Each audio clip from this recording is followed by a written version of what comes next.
When you look at your body, what do you see? Can you look in the mirror or do you find yourself looking away? Do you smile or do you cringe? What about when you see photos of yourself? Do you remember that moment or are you critiquing yourself and how you looked? The marketing industry and social media have told us what we are supposed to look like. We look at the magazines and the television, and we believe that is what you must look like to be happy, attractive, and accepted. Those photos have usually all been manipulated. I don't even just say airbrushed anymore. There is software that can make things bigger, smaller, and even change the color of your eyes, your skin, or your hair. It can actually take someone else's lips or ears or nose and put it on your face. We look at social media of movie stars and even of our friends, but what we see is a specific moment, a specific pose that has been chosen, and even then, usually a filter has been added.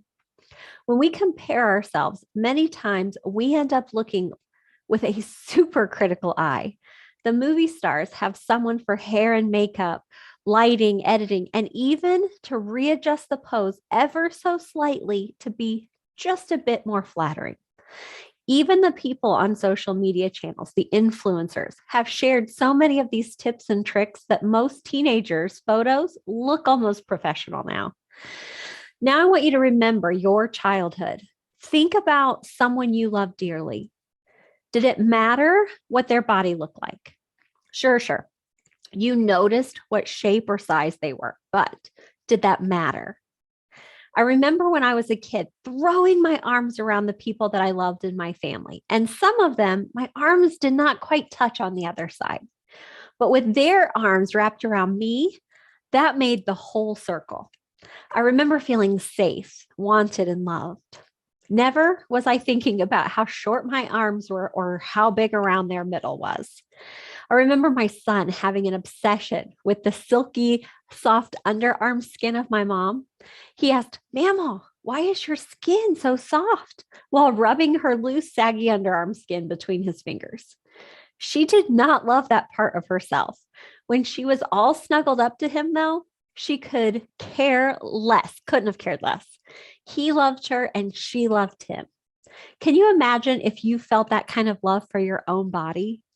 I think when you stop comparing, you can find it. When you begin looking at the function, not just the form, you see what beauty and love it creates. I teach you that you are perfect right now without ever losing another pound. You are perfect. You are beautiful and wonderful. I remember a few years ago, Dove body products started ads and commercials using normal bodies. I remember thinking how beautiful all the colors and shapes, all the different sizes were. They didn't hide rolls or cellulite, wrinkles. They were all breathtaking. When I think of the people that I love, I remember their eyes and sometimes how their edges got all crinkly when they were smiling. I remember beautiful hair and skin or great muscles. I remember their laughs, their voices, and their warm embraces. I think about the strength that some of them had. I just remember the people that I love. I honestly have no idea if my grandmother or even my own mother had cellulite. I imagine they did. My mom had a very curvy body when I was younger. I remember thinking as a young girl that I couldn't wait until my chest was as big as hers. I wasn't looking at her stomach or her thighs. She had issues with her weight until she got sick and could barely keep a little over 100 pounds on her frame. And then I remember wishing that she was heavier so that maybe she would also be a little healthier. It doesn't matter what kind of hair people have, straight or curly, thin or thick, long or short, or even what color. People always admire someone else's. Admiring is fine, but to the point that you critique your own putting it down, admire to appreciate, not to compare. Say theirs is beautiful too, not discounting yours or someone else's.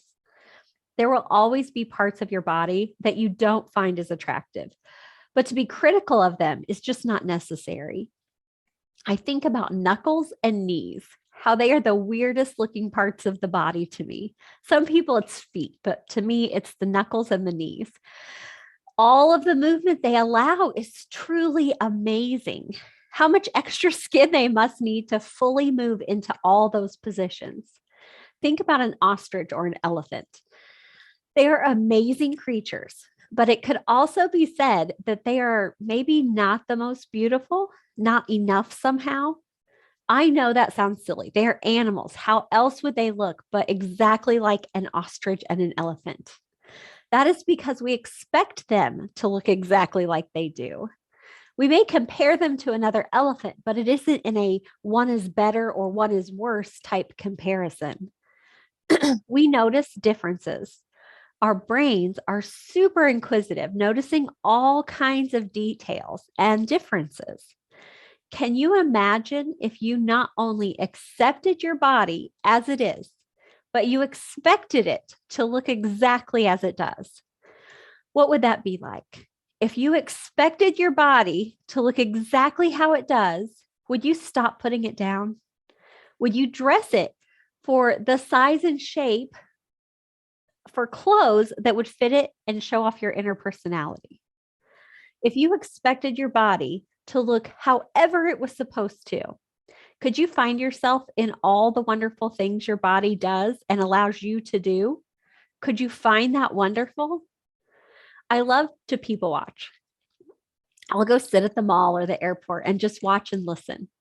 People are amazing. The way they are so full of emotions, fun, loving, and caring, and anxiety, fear, and insecurities. Watching people, especially when they do not think anyone notices, is by far one of my favorite activities. I watch their body language and their expressions. I see when they relax, not thinking anybody is watching, and then how their whole demeanor changes when they think someone is. Can you imagine being so okay with yourself, so accepting of yourself that you were just the nobody's watching version of you all the time? When you are comparing yourself or changing for who might be watching, what are you thinking? Are you wondering what they are thinking about you? Are you thinking that they think your body isn't good enough? Are you thinking that? Most people are walking around completely in their own mind.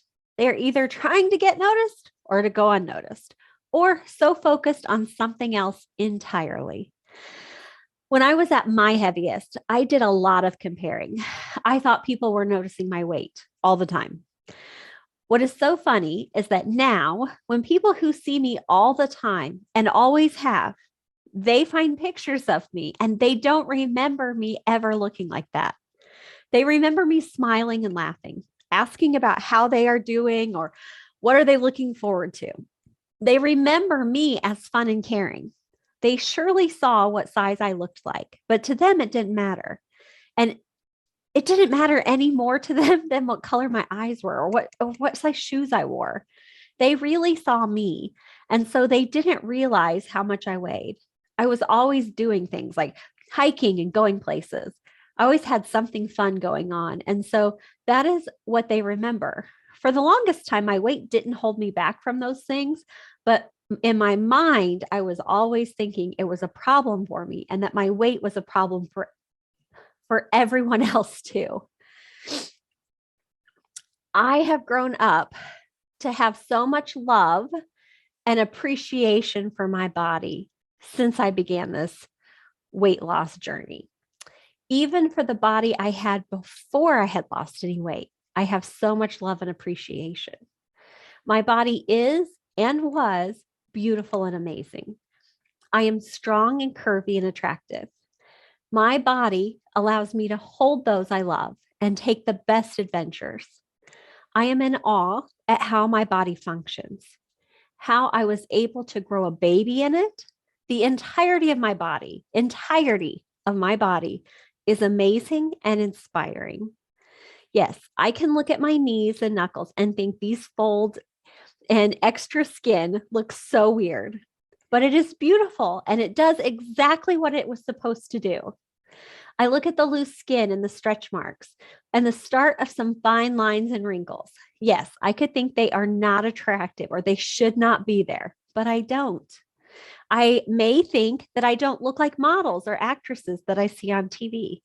And I don't, depending on who they are or what I'm looking at or how they've been altered.